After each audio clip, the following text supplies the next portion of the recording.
നമസ്കാരം. ഇൻഫർമേഷൻ മീഡിയയുടെ പുതിയൊരു വീഡിയോസിലേക്ക് എല്ലാ കൂട്ടുകാർക്കും ഒരിക്കൽ കൂടി സ്വാഗതം.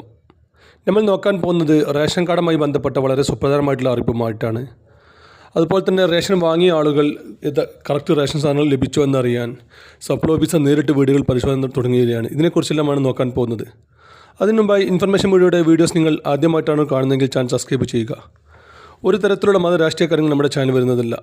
ഗവൺമെൻറ്റിന് ലഭിക്കേണ്ട സേവനങ്ങൾ, ആനുകൂല്യങ്ങൾ, അറിയിപ്പുകൾ എന്നിവയെക്കുറിച്ച് മാത്രമായിരിക്കും വീഡിയോസ് വരുന്നത്. ശ്രദ്ധിക്കുക, ഗവൺമെൻറ് സേവനങ്ങൾ എപ്പോൾ വേണമെങ്കിലും പുതിയ മാറ്റങ്ങൾ വരാം. അതുകൊണ്ട് തന്നെ ഏറ്റവും പുതിയ നിർദ്ദേശങ്ങളും മാറ്റങ്ങളും ലഭിക്കാൻ തൊട്ടടുത്ത ബെല്ലൈക്കൺ കൂടി ക്ലിക്ക് ചെയ്ത് വെക്കുക. ആദ്യം നമ്മൾ നോക്കാൻ പോകുന്ന റേഷൻ ഇൻസ്പെക്ടർമാരുടെ വീടുകൾ കയറിയുള്ള പരിശോധനയാണ്. മാസത്തിൽ ഓരോ റേഷൻ ഇൻസ്പെക്ടർമാരും 20 വീടുകൾ കയറി അവർ വാങ്ങിയ സാധനങ്ങൾ കറക്റ്റായി അവർക്ക് ലഭിച്ചിട്ടുണ്ടോ, അവരുടെ റേഷൻ അനുസരിച്ച് സാധനങ്ങൾ അവർക്ക് ലഭിച്ചിട്ടുണ്ടോ എന്നുള്ളതെല്ലാം അവർ കൃത്യമായി പരിശോധിക്കും. അതിനുശേഷം ഒരു മൊഴി രൂപത്തിൽ അവരുടെ കാര്യങ്ങൾ രേഖപ്പെടുത്തുകയും ചെയ്യും. നിർബന്ധമായും മാസത്തിൽ 20 വീടുകൾ കയറി ഇങ്ങനെ ചെയ്യണമെന്നാണ് ഇപ്പോൾ സർക്കാർ അറിയിച്ചിട്ടുള്ളത്. അതിലുള്ളൊരു പ്രശ്നം എന്താണെന്ന് ചോദിച്ചു കഴിഞ്ഞാൽ, നമ്മൾ ചിലപ്പോൾ അവർക്ക് ഇഷ്ടമുള്ള വീടുകളിലായിരിക്കും വരിക. നമ്മൾ അനധികൃതമായിട്ടാണ് ചുവപ്പ് മഞ്ഞ റേഷൻ കാർഡുകൾ കൈവശം വെച്ചതെങ്കിൽ നമുക്കതിന് രൂപത്തിലുള്ള ഫൈനും മറ്റു കാര്യങ്ങളും വരും. അതുകൊണ്ട് തന്നെ മുഴുവൻ ആളുകളും, ചുവപ്പ് മഞ്ഞ റേഷൻ കാർഡുള്ള മുഴുവൻ ആളുകളും അവർക്ക് കാർഡിന് അർഹതയുണ്ടെന്ന് ഉറപ്പുവരുത്തുക. പല കാരണങ്ങൾ കൊണ്ടും നമ്മൾക്ക് അത് അനർഹമായിട്ടായിരിക്കും ഉണ്ടാവുക. അതിൻ്റെ എക്സാമ്പിൾ, നമ്മൾ 1000 സ്ക്വയർ ഫീറ്റ് മേലെ വീടുകൾ താമസിക്കുന്നവരാണെങ്കിൽ നമുക്ക് ചുവപ്പ് റേഷൻ കാർഡിന് അർഹതയില്ല. അതുപോലെ തന്നെ നമ്മുടെ വീട്ടിൽ 4 ചക്ര വാഹനമുണ്ടെങ്കിൽ നമുക്ക് റേഷൻ കാർഡിന് അർഹതയില്ല. മറ്റൊരു കാര്യം ശ്രദ്ധിക്കേണ്ടത്, 1 ഏക്കർ മേലെ നമുക്ക് ഭൂമി ഉണ്ടെങ്കിലും നമുക്ക് റേഷൻ കാർഡിന് മഞ്ഞ ചുവപ്പ് റേഷൻ കാർഡിന് അർഹതയില്ല.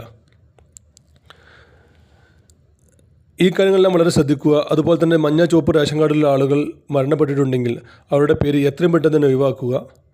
അങ്ങനെയുള്ള ആളുകൾക്കും വലിയ രൂപത്തിലുള്ള ഫൈനും മറ്റു കാര്യങ്ങളും വരുന്നതാണ്. ഇങ്ങനെയുള്ള എല്ലാ കാര്യങ്ങളും മഞ്ഞ ചുവപ്പ് റേഷൻ കാർഡിലുള്ള ആളുകൾ വളരെ ശ്രദ്ധിക്കുക. അതുപോലെ തന്നെ നമ്മൾ നോക്കാൻ പോകുന്ന റേഷൻ കട സമയമാറ്റമാണ്. കഴിഞ്ഞ ചൂട് കാലത്തായിരുന്നു റേഷൻ കട രാത്രി 8 മണി വരെ തുറക്കുമെന്ന് ഔദ്യോഗികമായി അറിയിച്ചിരുന്നത്. പക്ഷേ ഇനി 7 മണി വരെ ആയിരിക്കും തുറക്കുക.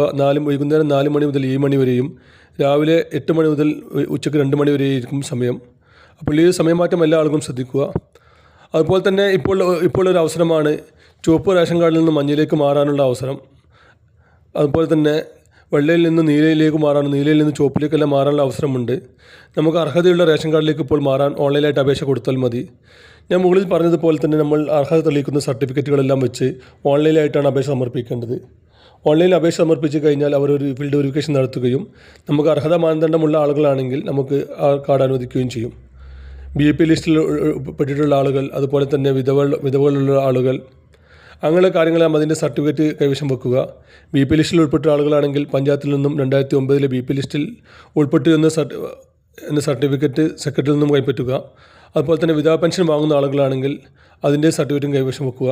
അങ്ങനെയുള്ള കാര്യങ്ങളെല്ലാം കൊടുത്തു കഴിഞ്ഞാൽ നമുക്ക് നമ്മുടെ റേഷൻ കാർഡ് ചുവപ്പിലേക്കോ നീലയിലേക്കോ മഞ്ഞയിലേക്കോ മാറാൻ അവസരമുണ്ട്. ഓൺലൈൻ വഴിയായിട്ടാണ് അപേക്ഷ സമർപ്പിക്കേണ്ടത്.